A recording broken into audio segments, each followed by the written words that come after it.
Hello, this is Matt Bergman, and you are listening to the Punk Rock Libertarians podcast, episode 38. I am here tonight with Ethan Montgomery. What's up? And this will be the triumphant return of Statist Ned. Coming for you. Yeah, dude.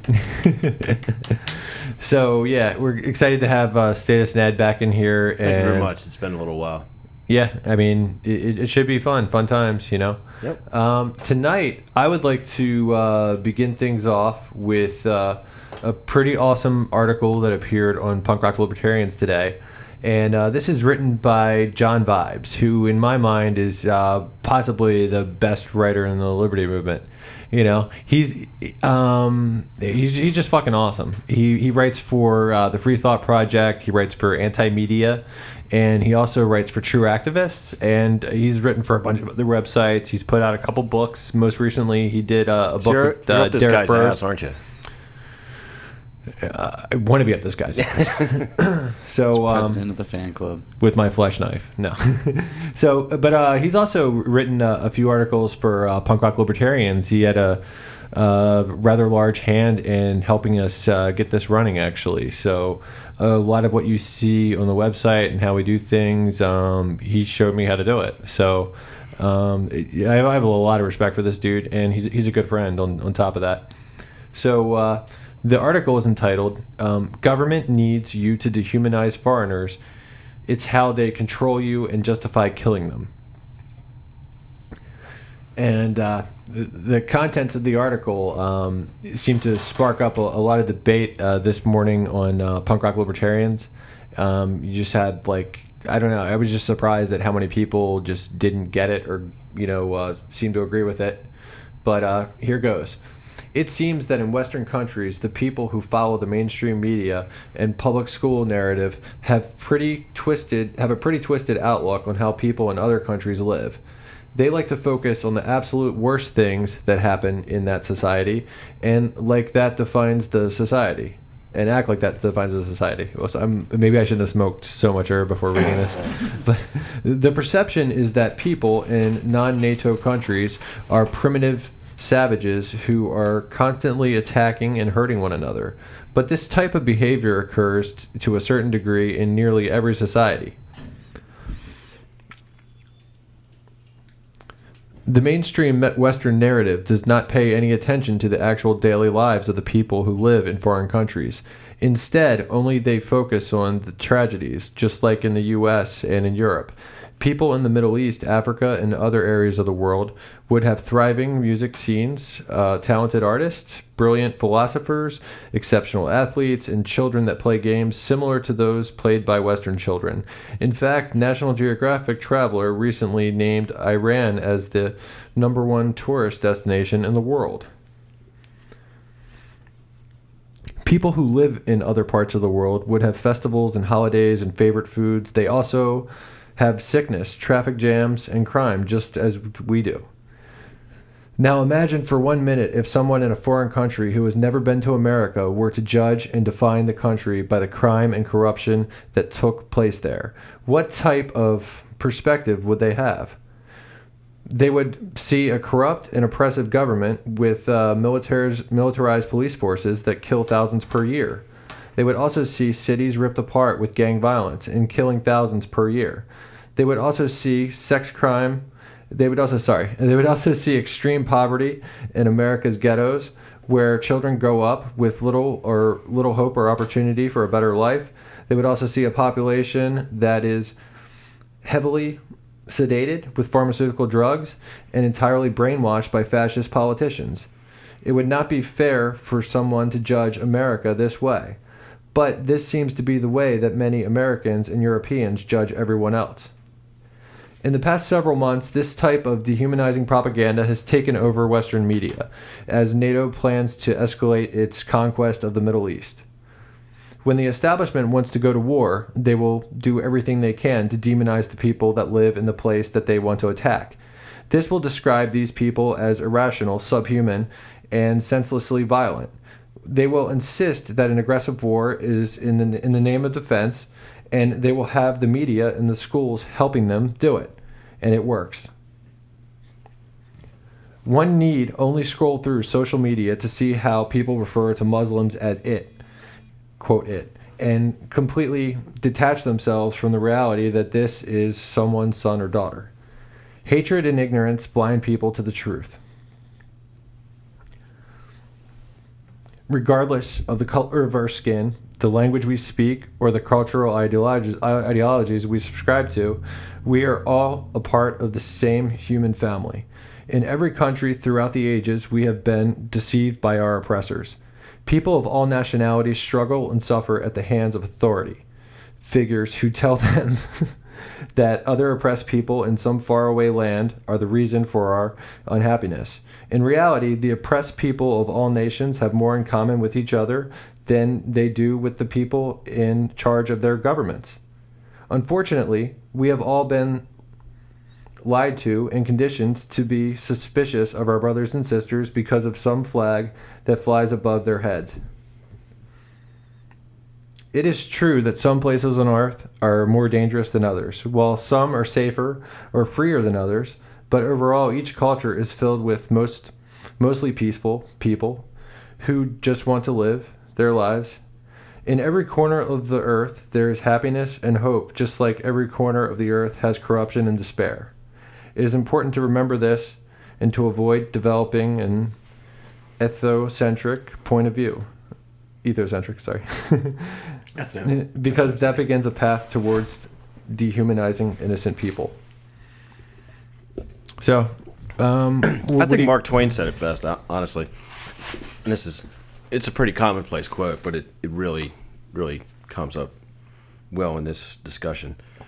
And it's from his novel, his travelogue, Innocents Abroad. He says, "Travel is fatal to prejudice, bigotry, and narrow-mindedness, and many of our people are needed sorely on these accounts. Broad, wholesome, charitable views of men and things cannot be acquired by vegetating in one little corner of the earth all one's lifetime."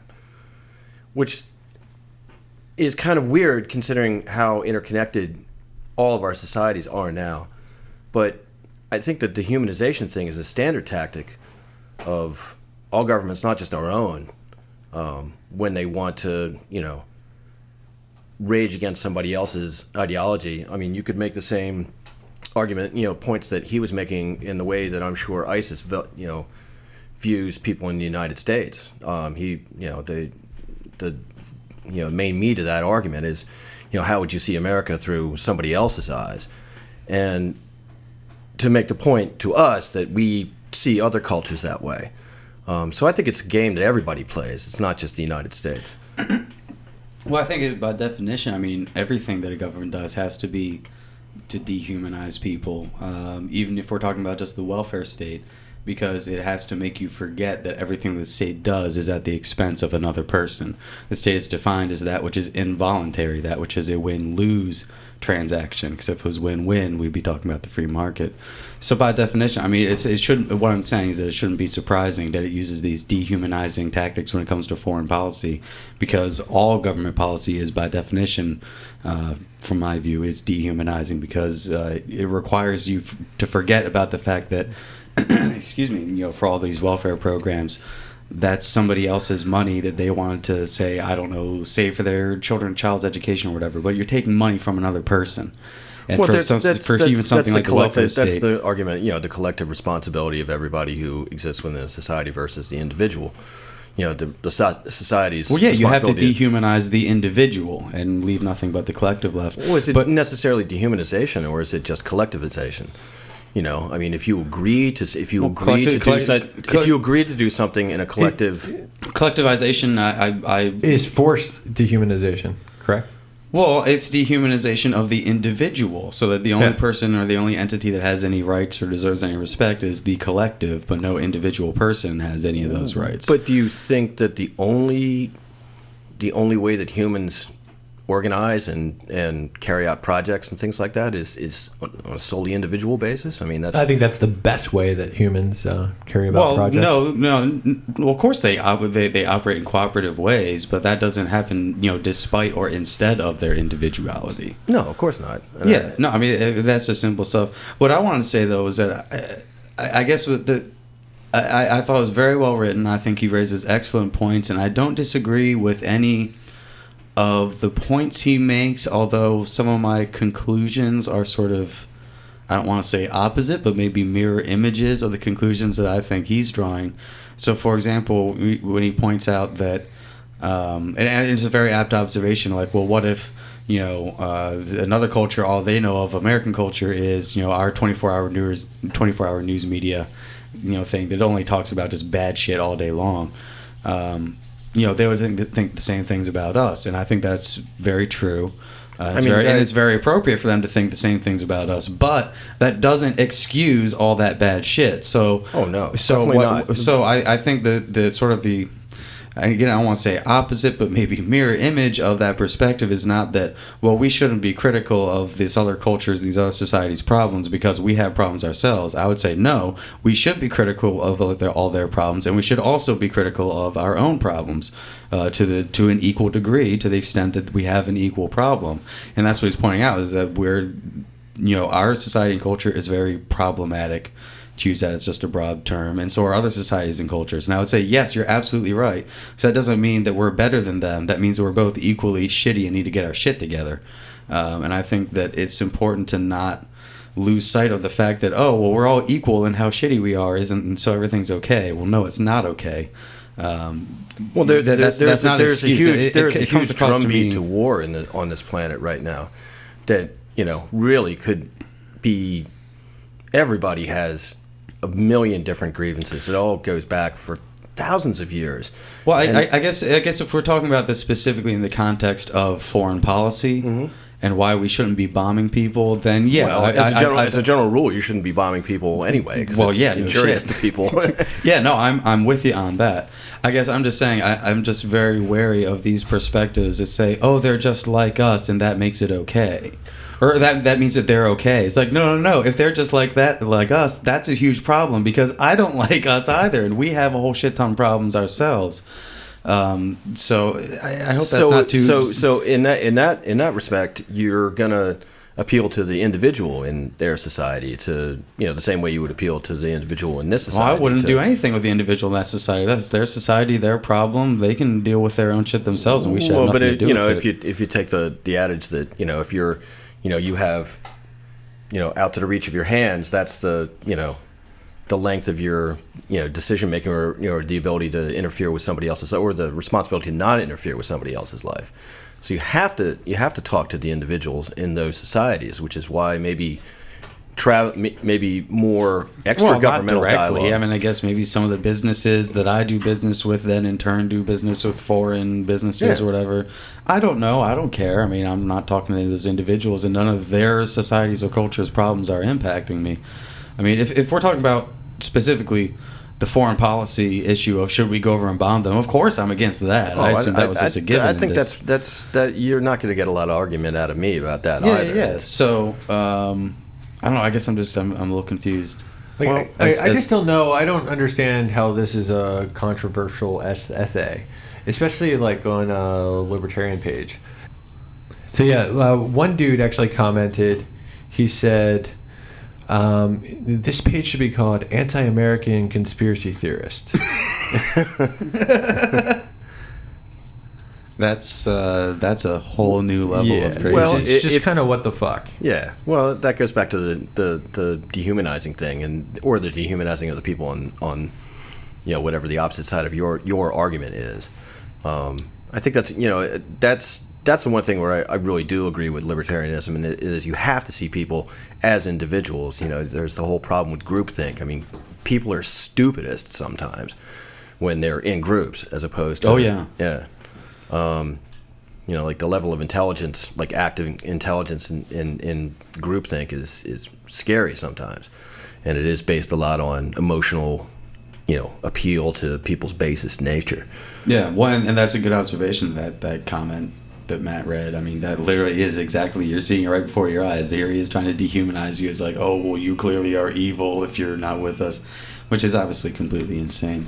But the only point I wanted to make was that let's not take this message of, we can't be critical of them because we're so bad also. Well, no, we should be critical of everybody that's acting badly. But certainly the idea that this would be controversial, that we should have empathy for our fellow man, like if that's controversial to you, like you're just not the kind of human being I want to live in a society with. Like that's just absolutely nuts. Word. So thank you for sharing that with us, Bergman. Thank you. In more, a similar topic, but a slightly more amusing twist on it. I just want to cut in right now and say that we've gone ahead of the Rangers, and go Caps. That was very important. Thank you. Was it really? It was. No, it wasn't. Okay. This podcast is going to air probably a week from now or something. So sports dates for today are kind of irrelevant. It came out. Okay. All right. It's an expletive. It was a squirt. Yep. Ned's a squirter. The Statist squirter. Yeah. Oh God. The Statist goo all over. Yeah, you all love that. So, public policy polling, which I believe is an organization sort of known for its a leftist bent, but they went out, they did this poll. The tweet they made about the poll was 30% of Republican primary voters nationally say they support bombing Agrabah, which is either the country or the city that Aladdin, the Disney movie, takes place. It's not a real city. No, it's definitely not a real city. Now, what's interesting about this... I saw that in Aladdin. Yeah, that city Agrabah. I saw that in Aladdin. What's interesting to note, perhaps even scarier, is now the leftist outlets aren't reporting this, but they did publish numbers on Democrats. I'm trying to see. Okay, so maybe the numbers are in here. But basically, the Democrats also supported doing this. In some, it was 20-some%. Well, that's so probably definitely just cultural ignorance and, crack a textbook or something. Well, yeah. Well, so here's the thing. So the thing I think is important to point out is that the Democrats supported it in lesser but also significant numbers, which is certainly scary. But also, and I'm going to see if I can find the exact wording of it. But apparently, the wording, like most of these polls, with an agenda was worded in such a way that it was I think it's most people would say question. it was yeah. So it was worded something like. If U.S. intelligence uncovers that Agrabah has been funding ISIS, would you support bombing them in retaliation or something? Oh yeah, sure. Well, yeah, and I'm not saying what? I'm not saying the answer to that should be no. Should I don't. Be yes. No, we can't get Chick-fil-A.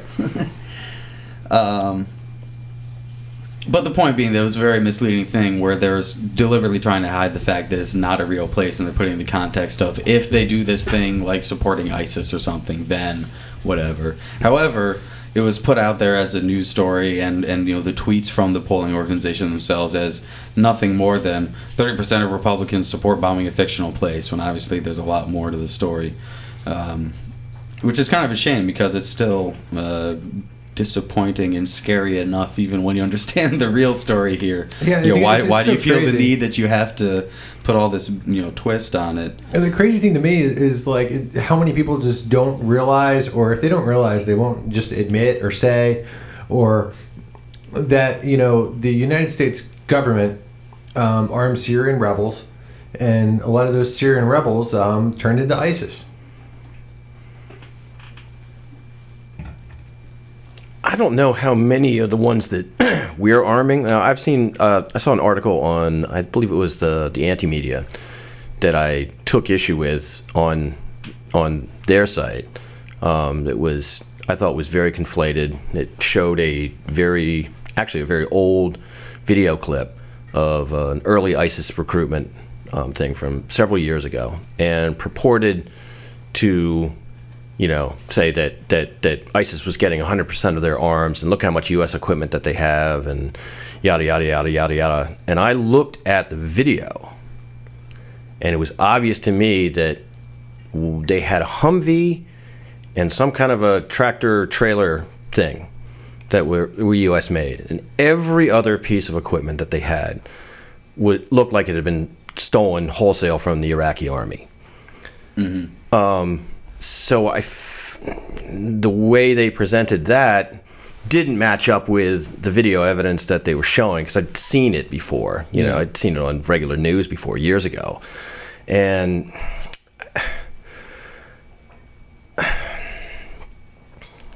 I think there's a lot of I'm looking at a lot of, you know, places like, you know, like the Anti-Media and Free Thought Project and whatnot, with a little more jaundiced eye than I used to, because I think that they are not vetting their facts or taking really, you know, enough time to get their presentation together when it's clearly obvious. I mean, just to a layman like myself, that this is apples and this is not apples. I would disagree with that, because I know people that write for them, and it's actually like I have the utmost respect for both of those websites, but I can say that Anti-Media in particular, from what I understand, some of their editors are really hard on. Well, actually, all their editors are really hard on everything in the article has to be sourced.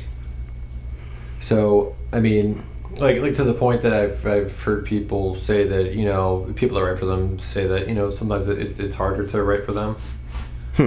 Well, I don't know any of them personally myself, but it is a logical fallacy that to trust something a source says because you trust the source. I forget exactly the way it's worded in like Socratic, you know, rules of argument, but I'm just saying that they're pretty notorious for citing, you know, sources. Right. But, you know, I think there's a lot of stuff, you know, flying out around there right now that doesn't seem to bear any better scrutiny in the light of day than stuff that's put up in the mainstream media, too. Well, and for what it's worth, I mean, I think Statist is saying that they had a source, which was the video, and he looked at the video, i.e. their source, and it didn't seem like a good source. So, you know, I think that's a valid criticism. I haven't seen any of it. I have no idea, but I mean, it sounds like he's acknowledging that they did source it, and the source itself didn't look good. So I have no dog in the fight, but yeah. So, well, in other exciting polling, well, this wasn't exactly a poll. It was actually a petition. There was a guy. I'm not sure. He was. Maybe I should look it up. There's a guy who went out there and he did sort of like a hidden camera video kind of thing where he went around a college campus.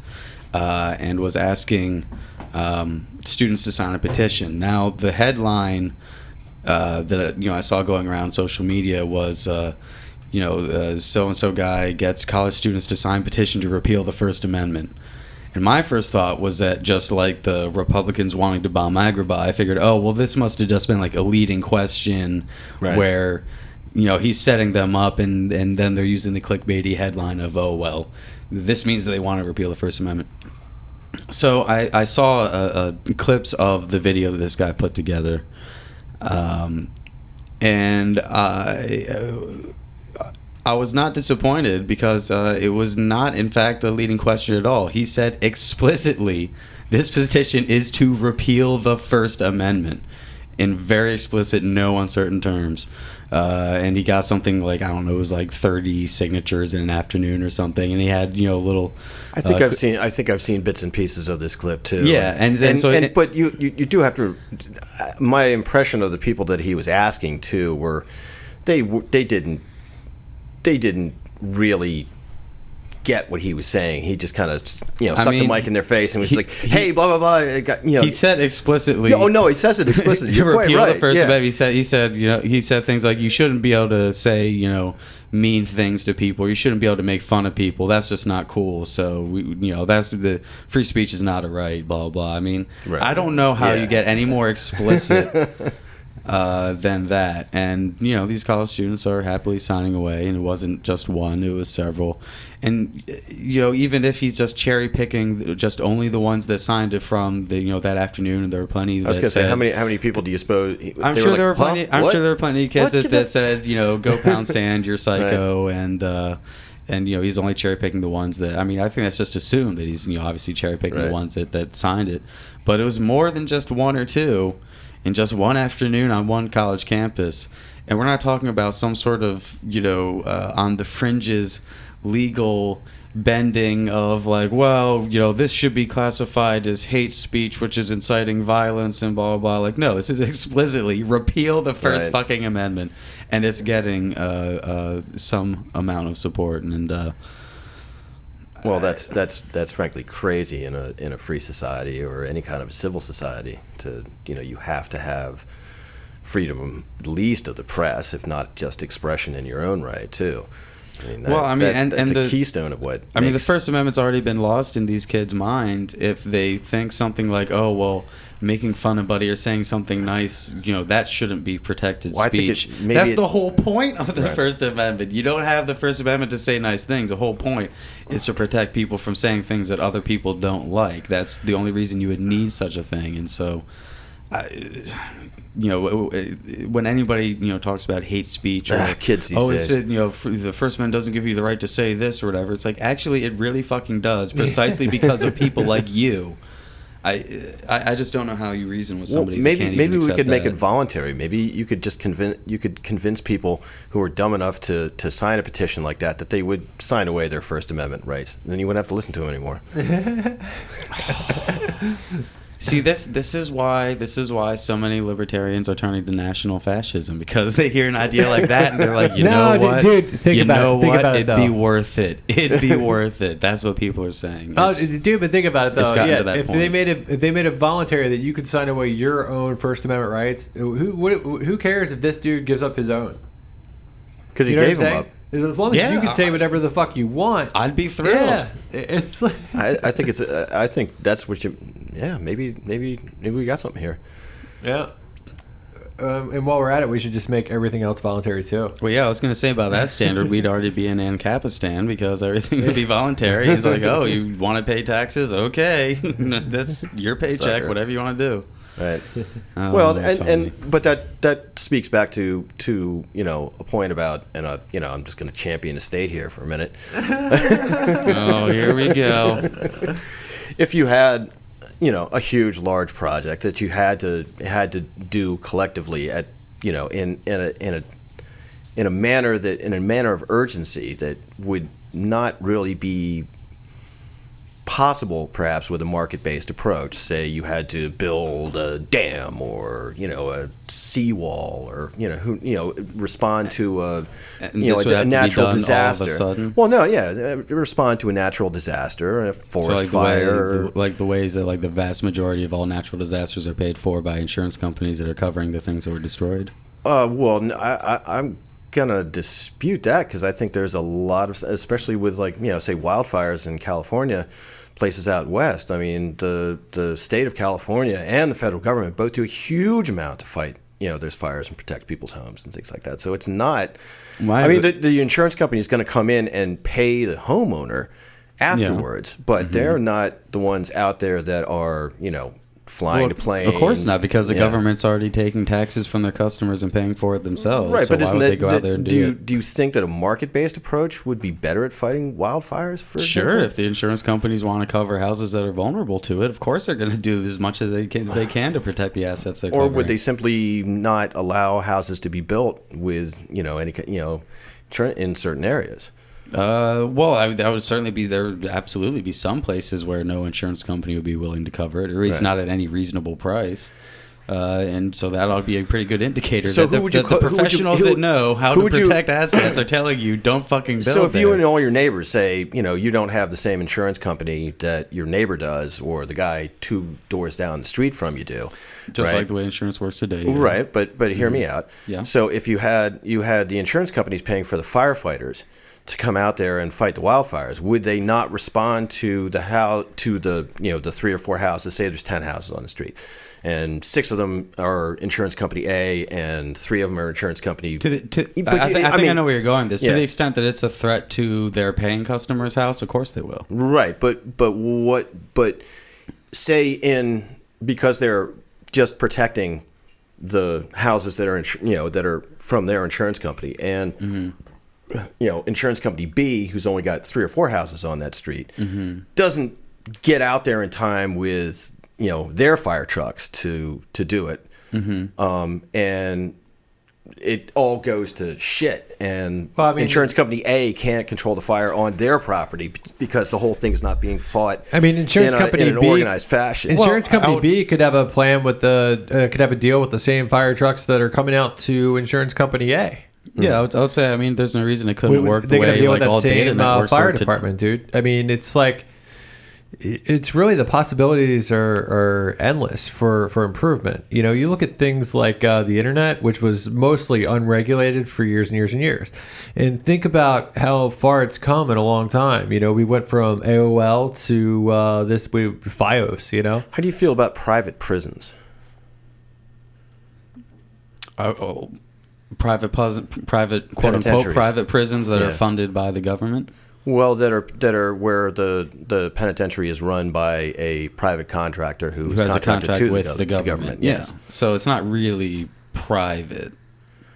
I mean, I understand what you're saying. There's a private company involved. There's a private company involved, and for a private company to make money, right? Mm-hmm. Their way to make money is to have. How would we expand our business? We build more facilities. Well, for example, I mean, and what are we going to do when we build these facilities and there's nobody in them? Well, ideally, it would be working like an insurance model where they're making money by not putting people in them. So let's say they had a contract where they got a fixed amount of money, regardless of how full the thing was. Mm-hmm. Well, then now they have an obligation to make sure it's as empty as possible. I mean, if they're contracting with the government, then obviously it's going to be corrupt one way or the other. And I think the one mistake to not overlook is the fact that, yes, a private run prison can be corrupted, for sure. Just as the government run prison can, and of course almost certainly is in every instance, corrupted. The dynamics aren't any different. You know, I mean, there's this theory that, there's some fat cat at the top of these corporations that's just raking in every last extra penny that's coming in and, going and buying yachts with it or something. But there's a lot of that going on. Well, sure there is, but you don't think that's the case with, the police commissioner in Baltimore City, I think, makes like $300 something a year or something. And they have contracts in place for all that. I'm sure it's with police unions or whatever, but a union is no different than any other corporation. They might as well just be a temp agency for all it fundamentally matters. Is it problematic? Yes, but there's not a single problem in this arrangement with the private prison that isn't still true of, a fully state-run prison. And there's countless evidence of people in purely state-run institutions that are doing all sorts of corrupt things, whether it's straight-up embezzlement or getting, ridiculous salary increases that are undeserved. Okay, then let's go back to your earlier point about how you should hold other groups of people accountable for their stupidity, as well as holding the ones that you hold accountable, locally for their stupidity. Well, all I'm saying is just judge people by a consistent standard was really all I was saying. Yeah, there. Well, but okay. I get that. Yeah, that's pretty fair. But I don't think that I think that the instances and the avenues for corruption are different with a private prison than they are with a state-run prison. Now, not to say that state-run prisons are a great thing, but it's one of these necessary evil things that you have to go through. And would you rather have your prisons run, for enrichment of a private concern, or would you rather have something that says that there is something above the private concern? There, we have laws. This is how we enforce them. We got together. We figured out these laws. We got these people together, and we put them in a mechanism to enact, for that, so that potentially they would be. You're saying that the government employees have no profit motive, and thus they're less corruptible. Because I guarantee you, every single employee that shows up, whether they're... I can't answer that one, honestly. Well, but you're still not avoiding the problem that every single person that works at that prison, that runs that prison, that's in the administration, whether it's a state-run or a private one, right. Ultimately, all that happens at the end of the day is they're taking home a paycheck. That's every bit as true of the government employees as it is private sector employees. And it's been proven, study after study, all the stats demonstrate that state employees that do the same thing for the state versus employees that do the same thing in the private sector, the state employees make way more money than their equivalent in the private sector, especially once you take benefits into account. Okay, that's a bad thing. How? Well, for one, because the state employees are being paid with stolen money. But my point being, well, did they?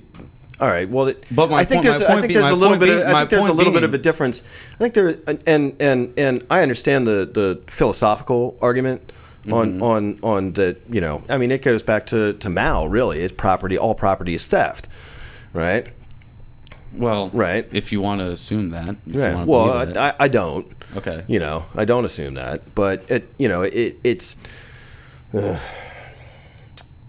I'm sorry, I've lost my train of thought. I just don't understand why a government employee is somehow not interested in increasing their paycheck, whereas a private employee is. I think that because of the structures that are put in place, now obviously I can't speak for every bureaucracy, and you see plenty of examples of it going, to hell in a handcart. But I think there's more accountability in a state-run organization for something like that than there would be in for a prison. Actually, I would beg to differ, because in a state-run organization, it's a hell of a lot easier to fire a private employee in prison than it is in the government-run. Yeah, it's really hard to get fired in a government job. Plus, if the government does a bad job, they don't go out of business. They just get more money thrown at them.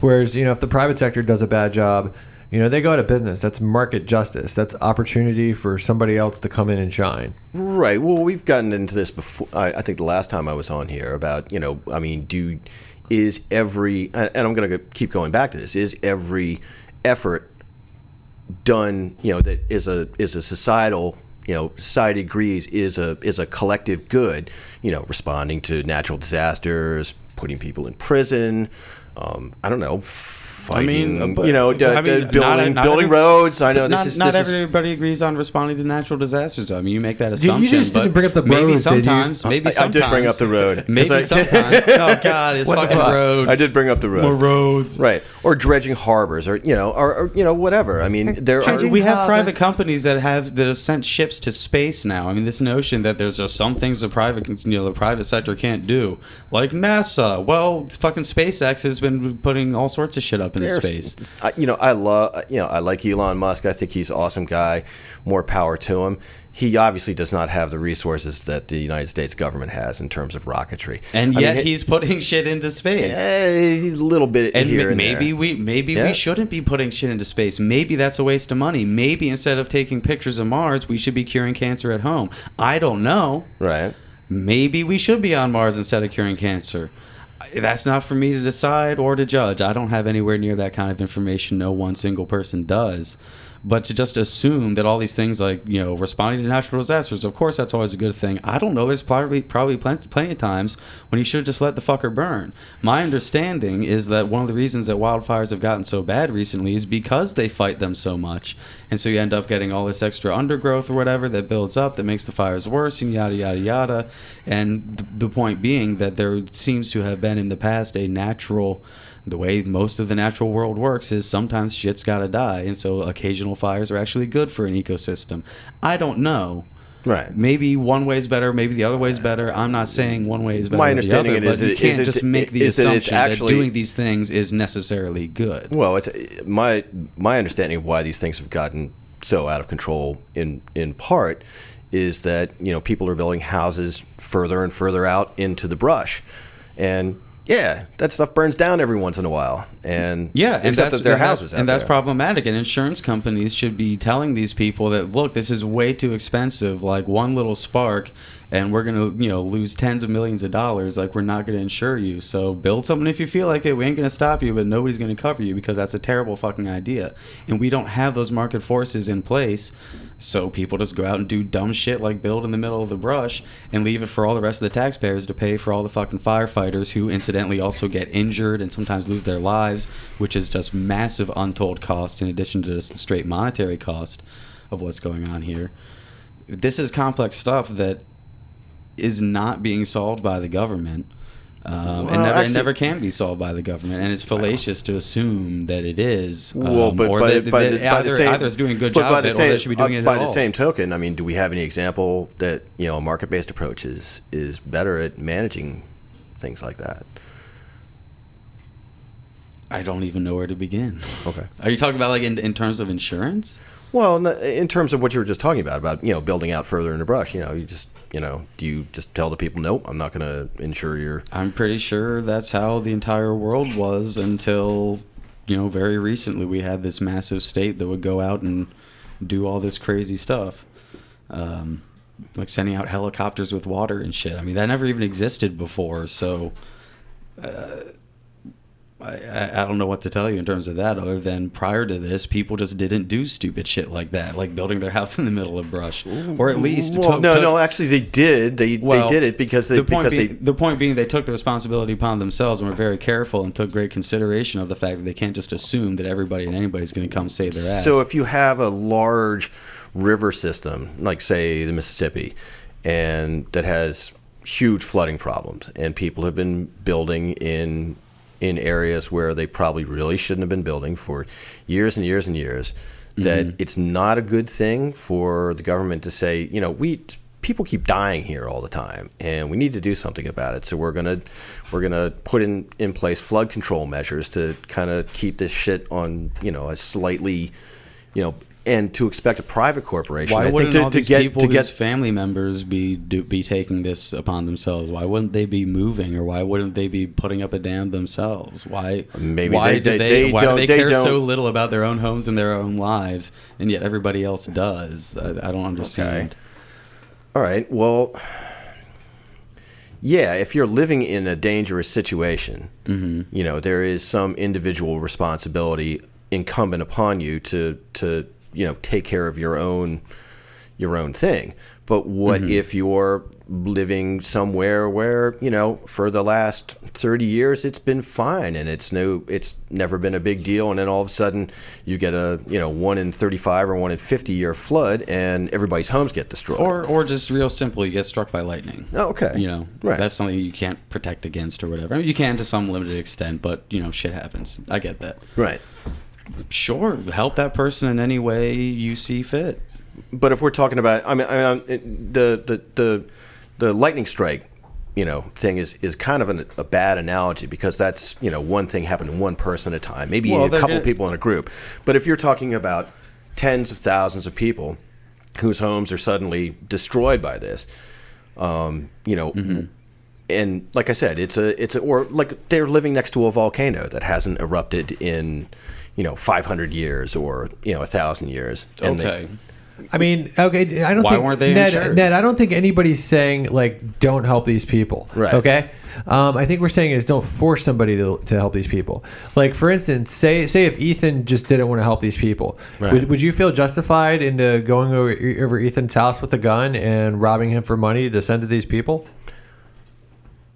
No, obviously not. I wouldn't feel comfortable with that. Then why would you send the state in to do it? Well, in a very real sense, right? There is no police officer down here in the basement holding a gun to anybody's head and taking money out of their pocket. All right, that's actually not happening. All right. What happened to Eric Garner when he was arrested? They attempted to arrest him for not paying taxes on the loose cigarettes that he was selling. Oh no, I think that's a travesty. You're okay. Yeah. But yeah, so there doesn't happen to be a police officer right here, right now. Right, but they are known, and you've seen it on camera for yourself. A man dying at the hands of a police officer in real time over a crime that was essentially a tax regulation on cigarettes. Eric Garner couldn't breathe, Ned. No, you're yay. So we can't say that laws don't result in dead people, because they very much so do. Yeah.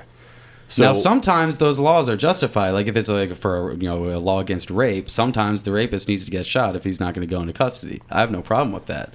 But don't forget that every time we're talking about a law, we're talking about what is ultimately a death threat. Ultimately. What happened to Eric Garner was not illegal. It was 100% legal. His death was 100% legal. The cops were justified in doing what they did. In fact, they wouldn't have been doing their job if they didn't do it.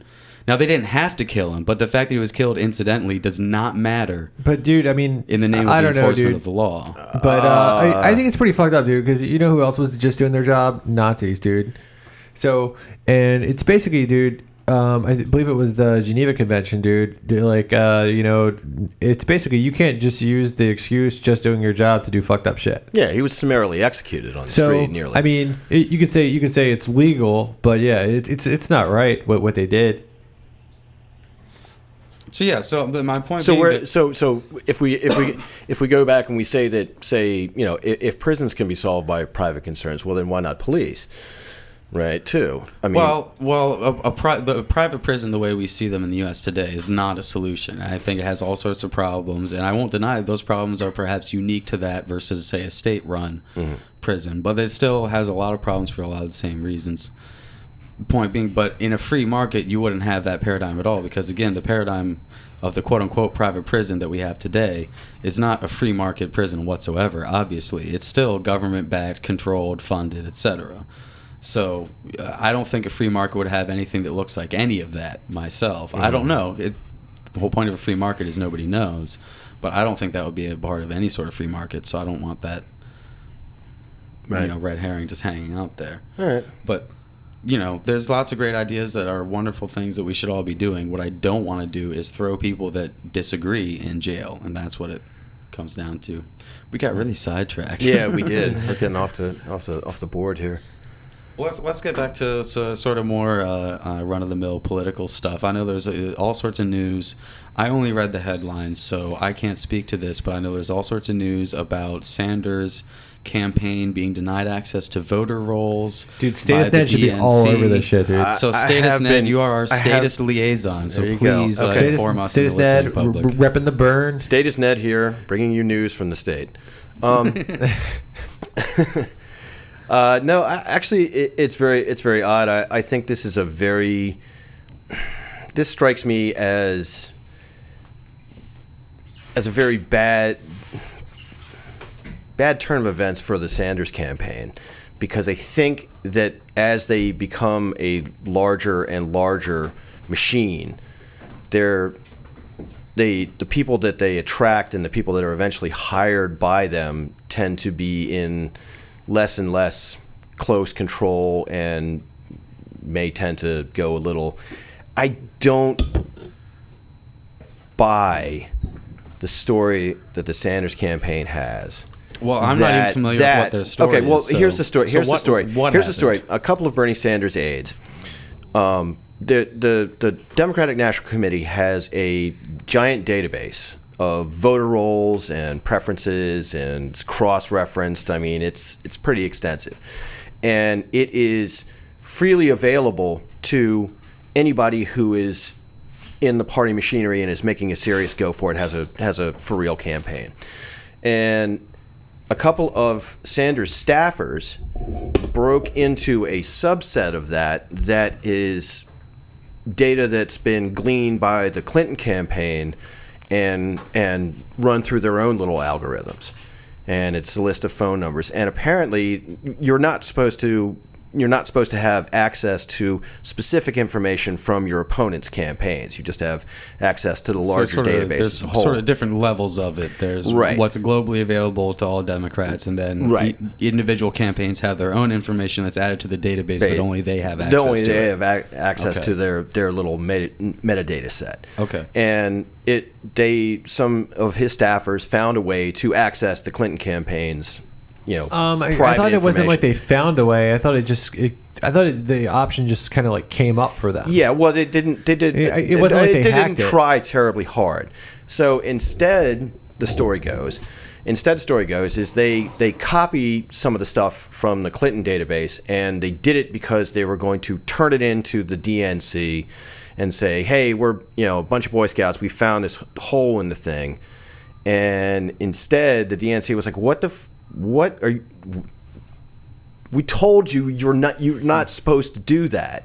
Yeah. I don't care if you found a way to do that. You're not supposed to do that. Uh-huh. And so they suspended Bernie Sanders' campaign from any access to the entire database, which the Sanders campaign then turned into political hay, saying that the mainstream media is biased against Bernie Sanders, which, by the way, I think they kind of are anyway. But like they had an opportunity to go with this, so they made some political hay out of it and said that the DNC it implicitly favors the Clinton campaign and is discriminating against us, and it's all a bunch of bullshit. But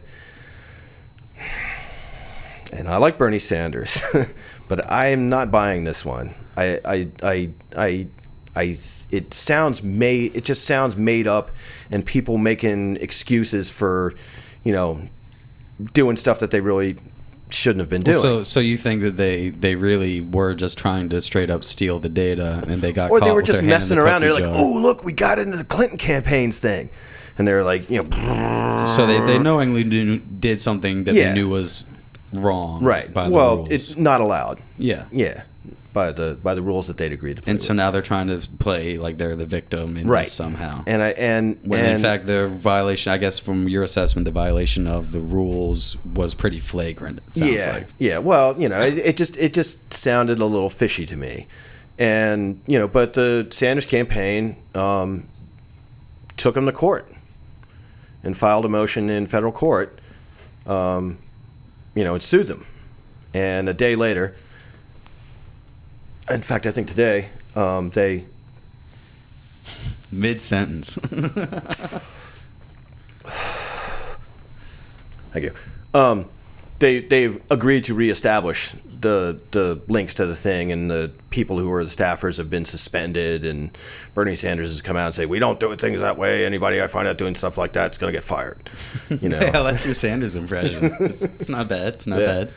But. So you think something more fishy is going on? I don't think it was more fishy. I just thought it just sounded contrived to me. So I guess you're just turned off by the fact they're trying to play the victim when they should really just be saying "my bad." Yeah. Huh. Well, so what has Clinton's campaign said about it? They're just laughing. I'm guessing they're just sort of refraining from any sort of particular comment, just sort of letting it ruin itself in the media. Well, I didn't see, but there was the highlights. I did not see the debates last night. I was working my punk rock angle at band practice.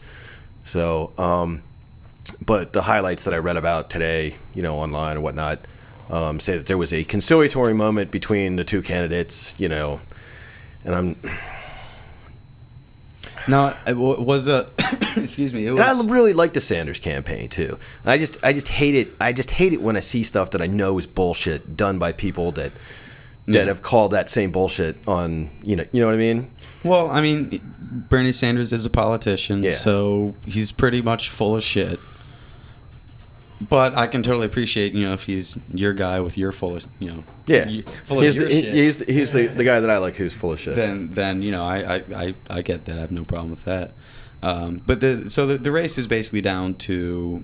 Because I thought I saw like a screenshot of the debate or something, and it was just Sanders, Clinton, and O'Malley, right? Well, no, nobody expects O'Malley to amount to anything. Well, I think he's just there, and he's still there because they need somebody. Isn't there some talk about him possibly being because he's like every Clinton's got 53% and Bernie Sanders got like 37 or whatever. Isn't there some talk about 5? But Statist Ned, dude, isn't there some talk about like O'Malley becoming Hillary's VP? That has always been the smart money, is that's how that will shape up.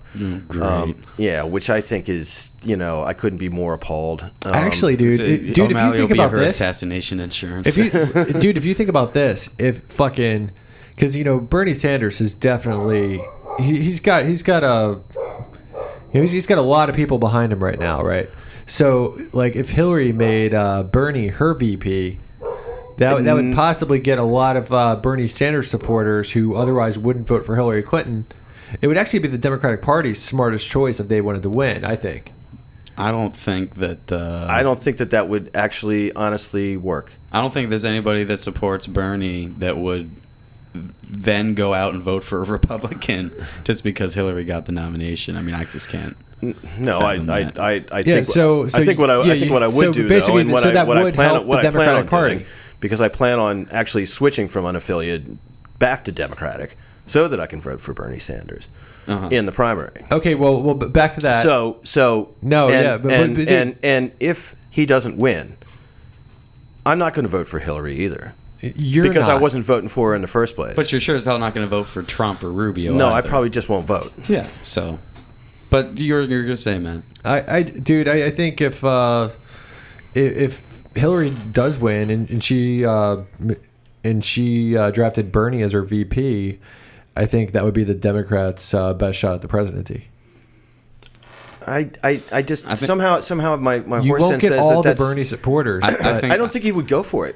So you think Hillary would lose to Trump? No, I don't. So you think Hillary's going to win either way? I have this bad feeling that that's how it's going to go. So, but getting Bernie Sanders as her VP would help her? Well, I mean, for every action, there's no, an equal because and that's not why I'm opposite. voting for him. No, I'm voting for him I'm not. I'm not saying it would make you vote for her, You're but right. I'm saying it would help her. Correct? It would certainly rally the right that much more. Or it would rally the left. Who knows? We're fucked either way. Yeah, no, I agree. I'm just saying this would be the Democrats' best shot at winning the presidency. If they wanted a successful strategy, it would be to, Bernie as Hillary's VP. I mean, I think the other thing to think of is to think of the vice president. I don't think it's as, I don't think it's telegenic enough. I mean, honestly, that's probably why he's not going to win anyway. Is he's not telegenic enough. He looks like Christopher Lloyd from Back to the Future. I mean, Worse. to me that's kind of appealing in a president. I'm into it, but that's not everybody. Would you give Bernie Sanders a back rub? Sure. What if his back was located on his cock? I'd use your hands. Good answer. Okay. Spoken like a true statist. No, you have to use your hands. Yeah. Oh, You'd Lord. probably Well- hold me at gunpoint for that. Well- Or pay some cop to. So the one tiny clip I did see from the Democratic debate, I think it was from this most recent debate, was an exchange between Sanders and Clinton over basically how they want to raise taxes to pay for, I guess it's some sort of like FMLA insurance or something, where basically they want the federal government to, I guess, actually pay for, not just guarantee payment, but pay for people that take leave, like family leave for things like giving birth, right. Or there's other qualifying things. I don't remember them off the top of my head, but I guess giving birth would be like one of the big ones. And so the big debate they were the back and forth that they were having was over Sanders was talking about raising taxes on everybody, meaning every single tax-paying American, whereas Hillary's plan only taxes the top 1% or whatever nonsense. Yeah, so I just want to point but... out that Bernie Sanders is very unequivocal, and I've heard him make other statements. Similar statements to the same effect in the past, that he's very unequivocal that he will in fact raise taxes on all working Americans. If you get a paycheck, if you pay taxes, your taxes will in fact go up under Bernie Sanders. Now that said, he usually doesn't volunteer that information though. But he usually doesn't volunteer that information. He usually says that when somebody backs him into a wall, he'll admit that. But last night at the debate, the clip I saw, it was him having a back and forth with Hillary Clinton. Do we have the clip? Where he was saying that I believe the number was $1.60 a week. Which, of course, that's not a lot of money. It does add up. It's to a little over $80 a year, I think. But he said, $1.60 a week is, nobody has a problem with Social Security. Nobody has a problem with Medicare. There's absolutely no reason why we can't be spending, $1.60 a week on everybody's paycheck. It's all them freeloading women all the time. And then to which Hillary Clinton's response was like, oh, well, I'm going to do it, but not without raising anybody's taxes. I'm only going to do it on the highest earners. And Bernie says, well, this is a wise investment for us to make. Well, okay. So let's take it right there, right? Just on the merit of the idea, right? Of the idea of paid family leave? Yeah. Oh, it was a fucking terrible idea, but tell me why I'm wrong. Do you have a family? Yeah, I have a mother and a father and Do you have siblings. do you have any kids? Do I have any children of my own? Yeah. No. Yeah. I can't afford them. Okay. Well, I have 3, Uh-huh. and I can barely afford them. Okay. So Well, that's you know, probably a poor decision if you can't afford them. Yeah. Well, no. It's just the reality of a situation. I mean, obviously, I do afford them. I get up, I go to work. It's you know, it's fine. But you know, That's it's a great. struggle. You Sure. know, right? And Uh-huh. if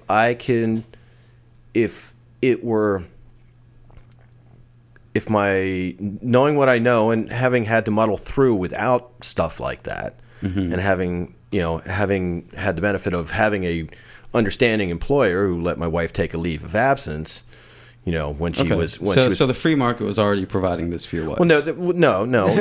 It was no.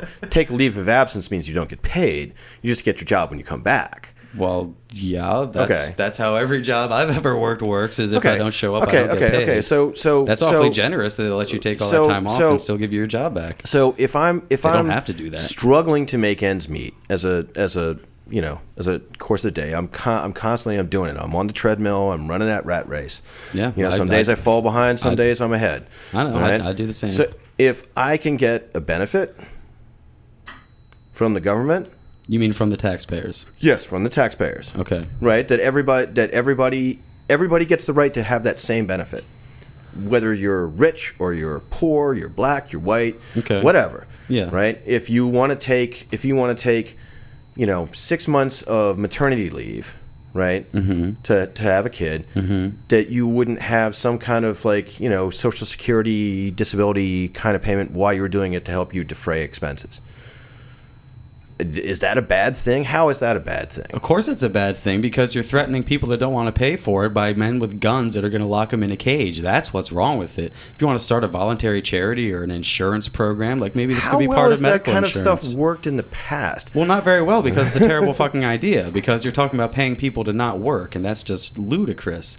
But if you think it's a great idea, go out and make an organization that does this, whether it's by charity or maybe even a for-profit insurance program like pregnancy like Aflac. insurance. You could do it you're saying. Sure, yeah. If Aflac wants to come up Aflac with a is the program worst deal insurance-wise of any insurance company I've ever had to ever come across. Well, ever. so then market forces are telling you that this sort of payment structure is a bad idea. Or maybe that Aflac's payment structure is a bad idea. Well, nobody else is entering the market with a better deal, and if you think there is a better deal for them to be making, you should go out and start doing that because I imagine there's a lot of money to be made there. Right, but you're not talking about going out and starting to do these things voluntarily because nobody's going to do that because it's a bad idea. It's not in anybody's self-interest. Okay, so no individual is going to want to do that. there is no.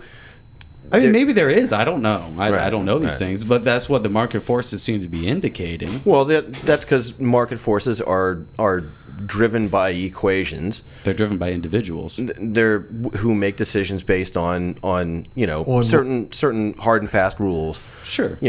On wants and needs. Yeah, they have economic interests and But is that money always and prices, quality? Is that always the most efficacious way of advancing projects? When it comes I don't think so. When it comes to sometimes. limited resources, which most resources are, yes, absolutely. That's the only way that you can figure out what the best way to allocate limited resources is. This is the whole point of price, and this is what Mises called the price calculation problem, I think. Dude, Statist Ned, Ethan just gave you like an ideological facial. I know. He I'm just listening. busted all over your face. Yeah, dude. I'm listening to him. It's fun. No, it's cool. I'm digging it. So the point being, you have to have these price mechanisms to let you know what's most efficient in a market. I mean, I don't want to get into like the whole economics lesson, but ultimately, I mean, yes, price is a magnificently wonderful and useful things, and things should have prices. I mean, not everything should have a price, but limited resources should have a price. For example, what's the best way to determine a price? For example, the wage that you're willing to work for. Now, you're probably not willing to go flip burgers for $2 an hour. No, but if you're getting paid if you're getting paid $100 an hour, you'd probably clean toilets or something. I don't know. Right. But I'm just saying, the point of this being that the most valuable resource and the most limited resource that we have is our time. We have only but so much time on Earth, and so our time has a money price value to it. If I'm only going to pay $2 an hour, you're not going to fucking do whatever it is I'm asking you. Even if all I ask for you to do is just like sit in a chair and stare at a wall, you're not going to do it for $2 an hour. So you'll be like, fuck that. There's a lot more things I want to do with that hour of my life to make $2. So right there, you're making a monetary price value calculation on your life, your time on this planet. And there's nothing wrong with that. But sometimes, yeah, you do have to make economic calculations of what's the most valuable thing I can be doing right now. Like I was mentioning earlier about, NASA programs or cancer research. Which is more valuable? Well, I don't know. I don't have all that information. But sometimes it might be a lot more valuable to people that are here on Earth and, the oncology ward of a hospital say, you know what, I really don't fucking care about those pictures of Mars. I really wish somebody was here working on cancer. That's fine.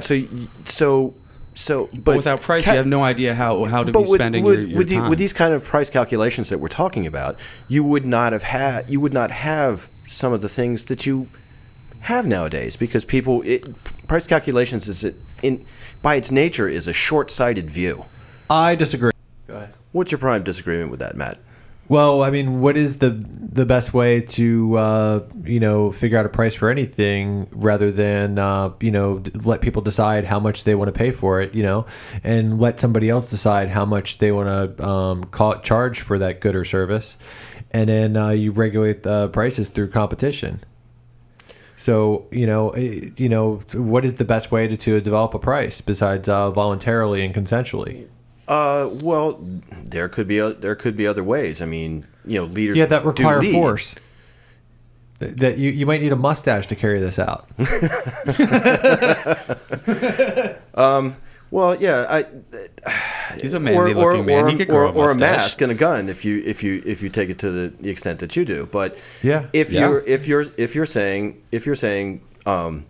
Yeah, I mean, we pay taxes. We pay taxes into a collective pot, and we use that collective pot to do things that would not normally be done in a very quick view, like easy, short-term profit calculation for things.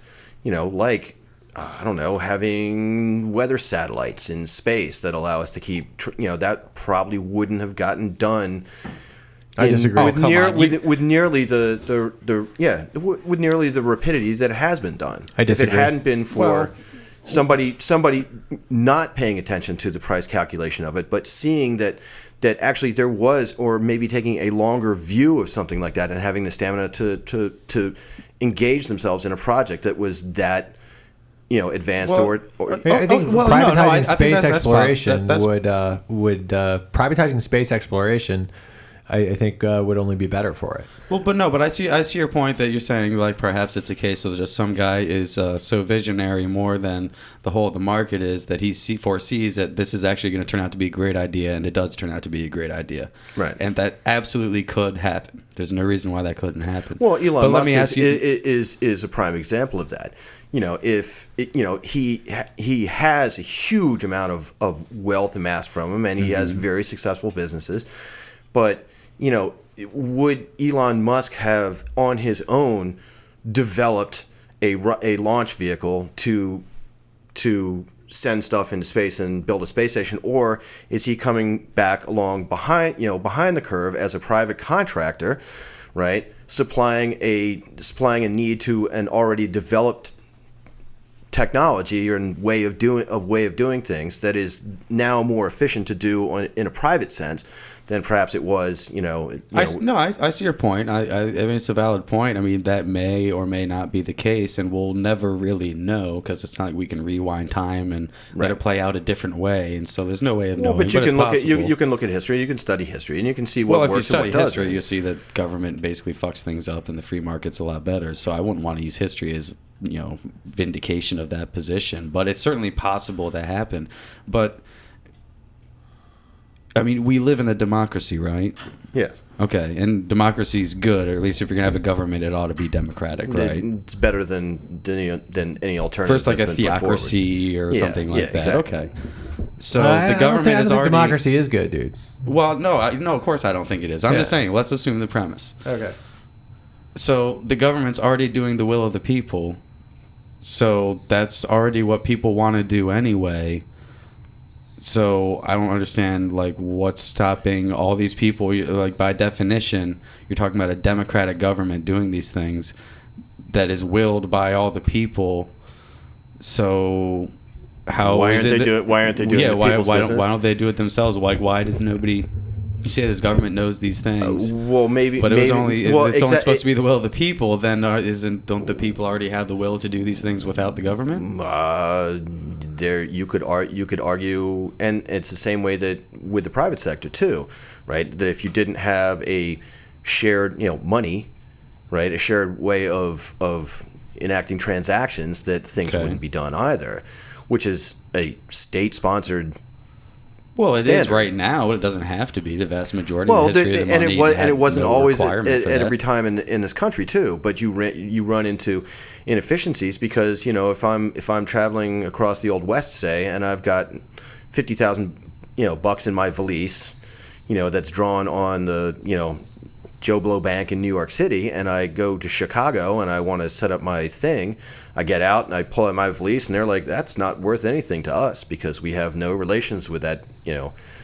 Yeah, well, okay. I mean, there were technological problems back in the day, sure. But there was no agreed standard of keeping score. Well, gold was pretty standard, and it was used as a standard for the vast majority of history, and you certainly didn't need any government to do that. And a whole lot of transactions in gold didn't involve the state at all. That's true. And besides which, that's not a technological restraint that we have today. I mean, just Bitcoin alone. How do you feel about alternative. taking loans? As a method of Well, they're central to capitalism. They're wonderful. What's to say about loans? Okay, well, if you're going by the gold standard, right? Say, so I move my, I get you to give me gold coins.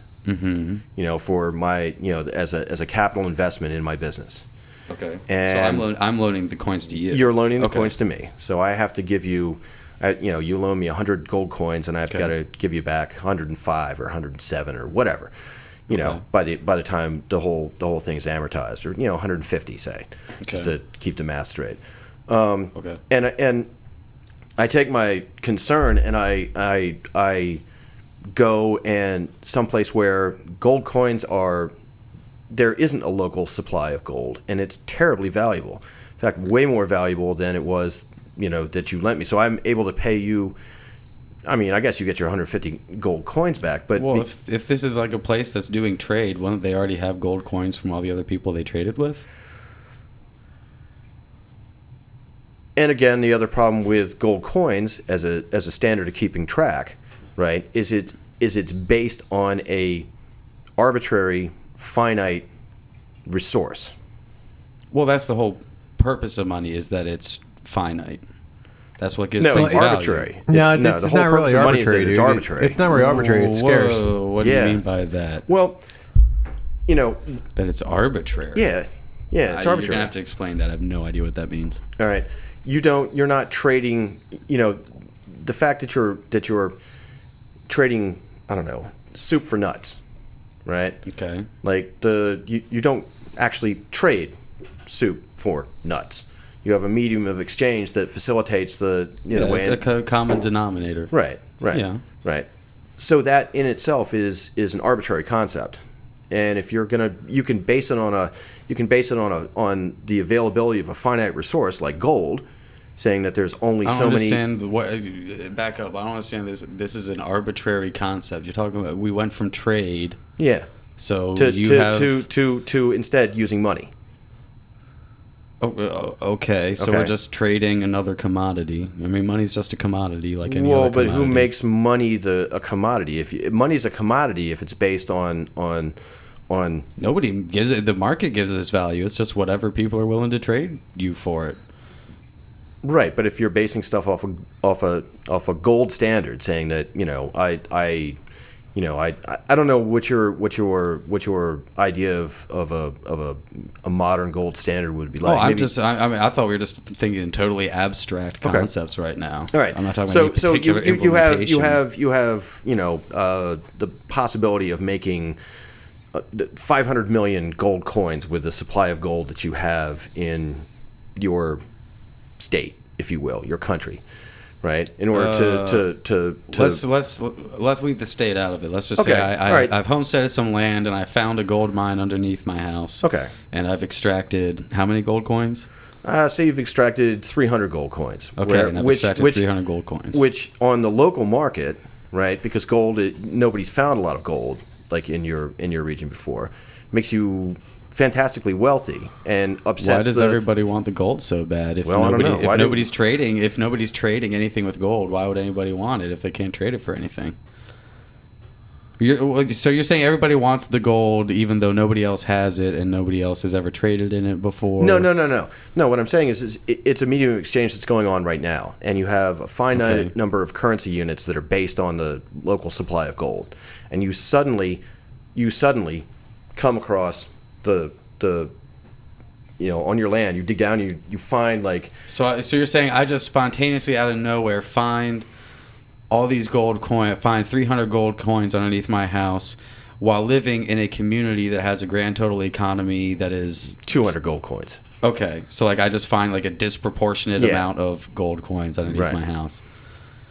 I mean, that's just such a crazy, insane I mean, I see what you're saying, and I guess I would buy up half the market, or maybe people would just realize, you know what, I don't need gold coins that bad after all. I'll just keep my milk and eggs. Thank you very much. I mean, I guess the value of the gold coins would have to be readjusted very sharply. I mean, who would do that? Nobody would do it. You'd all of a sudden have a whole bunch of gold coins going after a bunch of finite resources. So the price for those resources, let's say eggs, let's say I got 300 gold coins and there were 300 gold coins in the economy before. Right. So let's say I've doubled the money supply all of a sudden. Right. Well, when eggs used to be traded for 1 gold coin, now they're going to be traded for 2 gold coins. Well, and plus I think that's the only thing that's really going to happen. The point of a gold-based, the point of a gold-backed dollar is to ensure the value of the dollar. And the good thing about insuring it with gold, as opposed to like insuring it with iron, like $1 worth of iron would be like a lot of iron. It would be, it's iron. So iron's not a scarce resource. So this goes back to my point about it. There's a certain, even with that gold standard, there's a certain arbitrariness about it. Well, and no, it's not really arbitrary at all. I mean, it's basically, gold has proven itself, to be a scarce commodity. Right. People only want it to the extent that now some people want it for jewelry or whatever, but that's the vast minority of it. A lot of it's used for industrial purposes. For like electrical contacts or whatever, dental fillings, and on and on and on. Gold's a very special kind of metal for all sorts of industrial reasons. Right. So if you were to tie it up for, to use as a stockpile for monetary policy, maybe that would be not a good thing. Well, to the extent that it's not a good thing, the market will just find something else to trade with. They'll start trading with silver. Or the value of gold to silver will swing wildly because people don't care about gold so much because there's so much of it floating around, or vice versa. I mean, as long as people aren't compelled to use one certain type of money and nothing else. See, that's the thing. Anything can be money. In prison, cigarettes are money. Right. That just happens and evolves naturally. And a lot of the people that are trading in cigarettes have no interest in smoking them. They have no value to them other than as money, and to other people they are valuable as goods in and of themselves because they're smokers or whatever. I mean, I don't know, it just sorts itself out. Mm-hmm. All right, so what do we have left? Well, I think the biggest, we saved the biggest for last. Well, did you guys want to talk about the Luke Skywalker jihad thing? We're gonna go down Star Wars. Yeah, I mean, I don't know if we have time. We got a little bit of time. Well, so I think Matt, had you brought this up? You want to talk about the comparisons people were noticing between? I think Ned brought it up actually. Oh well, Star Wars and ISIS apparently are. I read a very funny article that was on a humor site, but it was quite funny, and it was basically comparing the journey of Luke Skywalker through the movie The New Hope, and comparing and contrasting that with, well, not so much contrasting it, but definitely comparing it with a sort of tongue-in-cheek description that we get from our mainstream media about how jihadis are recruited. He lives all by himself out in the middle of the desert, He doesn't have a lot of social contact. He, gets mixed up in some trouble, and the government, he wants to go off and join the military. But then the military ends up bombing his house and killing his aunt and uncle. So he hooks up with this crazy old mystic guy who runs a little Jedi madrasa thing out in the middle. Jedi madrasa.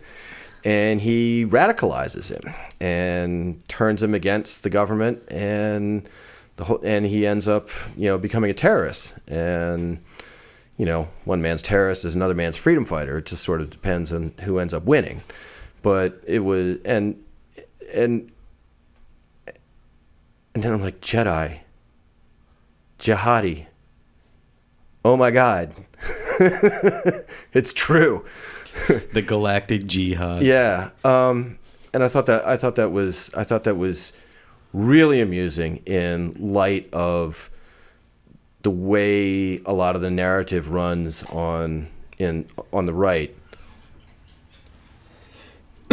about national, and it's like like I said, they're not that I would categorize ISIS as really anything more than they are, and that is a nascent nation state, or trying to be, and so they're doing it like a protection racket. And I get you guys' argument about the state being a protection racket, because it always starts out that way. Sure.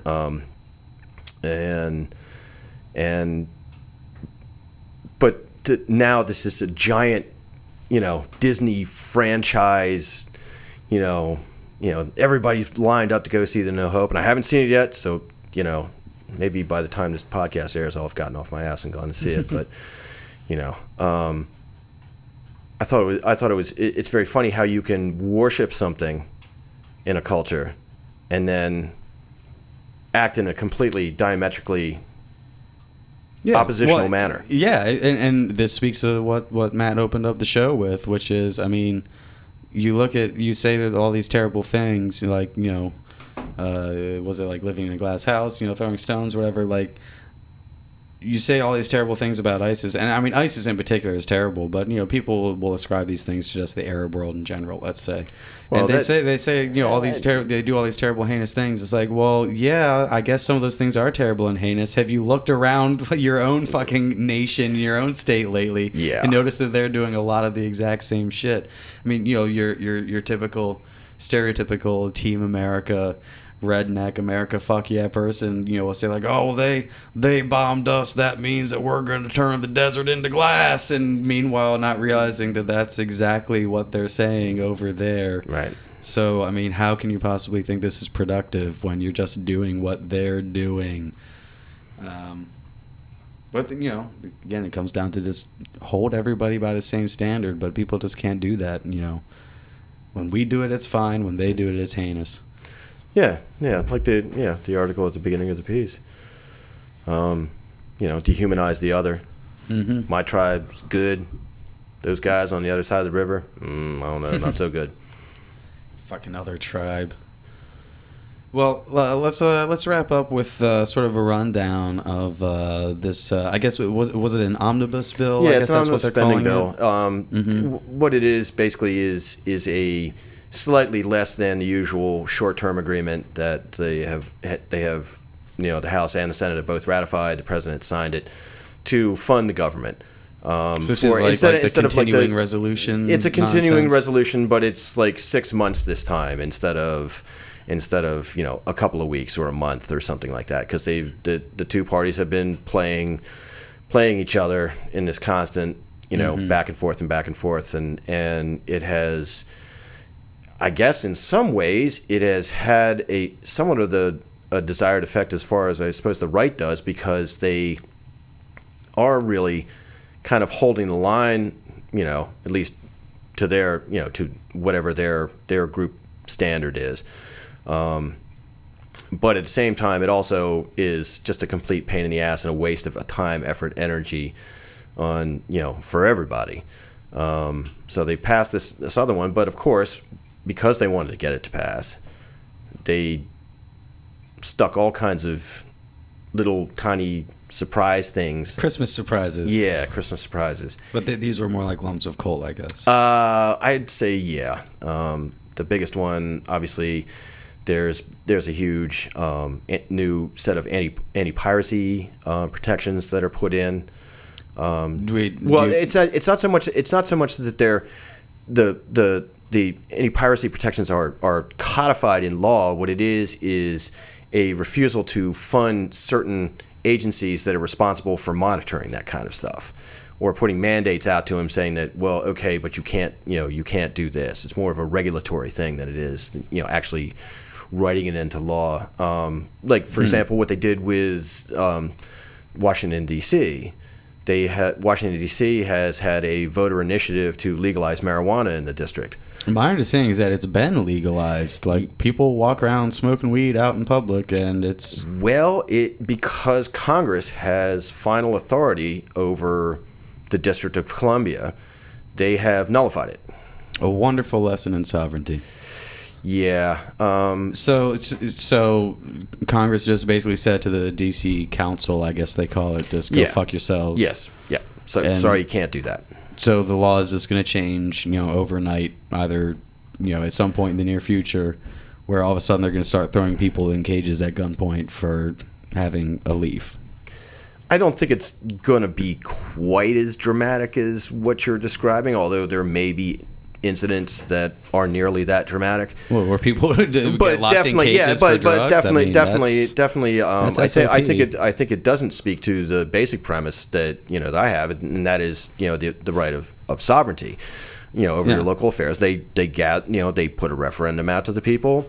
They voted on it. It was all straight up, and to have the arbitrary authority then come in and say, well, no. Yeah. Well, no. That's tyranny. That's not how a state should work. Yeah, hey, I'm with you there.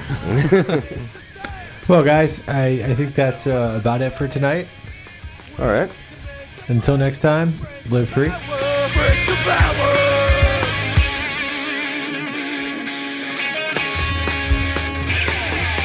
Statism's but break the blood that is shed. Drenching the flags of the tax bombs in red. Voices by a few at the expense of the many. Sold to the gods and the death machine. You can't justify killing by economic gain. For God, country, and democracy. You can put freedom at gunpoint in a foreign land. You support the troops, then bring them home. I believe that you will do the best for you.